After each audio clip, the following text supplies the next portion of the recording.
Assalamualaikum and good morning everyone. May I express my gratitude for allowing me to be with you today. My name is Farahin. I am 17 years old and currently studying at Seri Medan, Batu, Pahat, Johor. Today, I will share with you my ideas about the topic that I chose, which is if I have 1 million ringgit, how would I help my country to overcome the pandemic of COVID-19? Ladies and gentlemen, coronavirus disease COVID-19 is an infectious disease caused by a newly discovered coronavirus. Most people infected with the COVID-19 virus will experience mild to moderate respiratory illness. The best way to prevent and slow down transmission is to be well informed about the COVID-19 virus, the disease it causes, and how it spreads. The COVID-19 virus spreads primarily through droplets of saliva or discharge from the nose when an infected person cough or sneeze. So, it's important that you also practice respiratory etiquette, for example, by coughing into a flax elbow.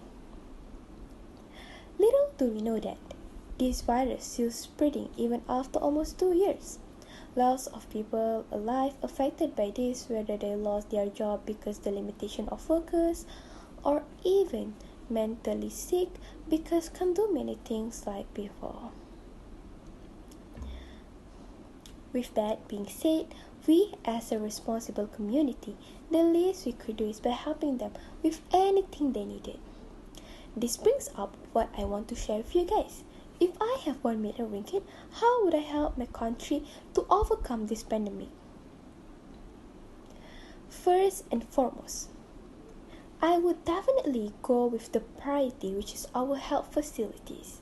I'll straighten up Malaysia's health system by building up more intensive care unit ICU for those critical patients due to our COVID-19, especially Delta variant, which spreads even faster than usual.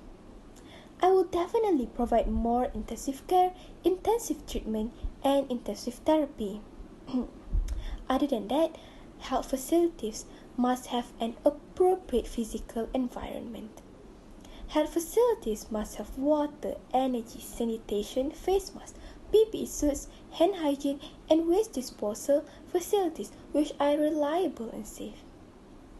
The space itself needs to be designed, organized, and maintained to allow for privacy and facilitate the provision of quality service.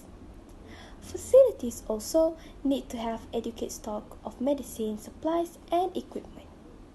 My point here is to invest sufficiently to prevent another cases. Moving on to my next idea, which is providing the needs for kids and students to learn and study efficiently from home.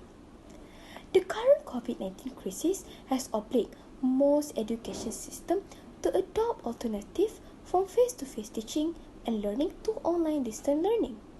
So the idea of using digital technologies to teach students from home was introduced. However, not all of us has the properties. Not all of the students get to have at least some proper gadgets for them to enter class through online platform. What I'm trying to deliver here is to provide the best gadget with those great and latest specification yet affordable to facilitate them going through online class.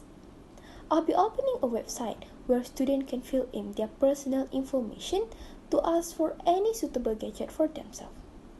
Other than that, I'll be reaching out students nearby to deliver it by myself. As we know, education system should aim to strengthen engagement between school and parents in order to improve information and guidance to parents on effective practice for supporting their children's learning. At the same time, teachers need support to incorporate technology effectively into their teaching practice and methods and help students overcome some of the difficulties that are associated with this form of learning environment. In contrast, with the right gadgets and equipment to students who are in need, we can achieve victory even during online class. Ladies and gentlemen, I'll be finishing my last idea in the next few seconds. I believe that majority of our people Malaysian got affected so bad during pandemic, especially economy. It comes as no surprise that the pandemic has affected many lives globally, forcing everyone to accept a new norm of masks, SOPs, and lockdowns. Malaysia is also stranger. Malaysia is also no stranger to lockdowns, having implemented various MCO to combat the pandemic since the start of 2020. Every MCO since then has been associated with negatively impacting people's mental health, reducing income in households, and poverty, amongst other things. What I'm trying to do here is I'll be helping as many people as I can with what they needed. Basic needs is all we need at this crucial time. I'll be donating food banks, clothes, and shelters to homeless. I'll be donating half of my money to the charity for them to make this wish come true.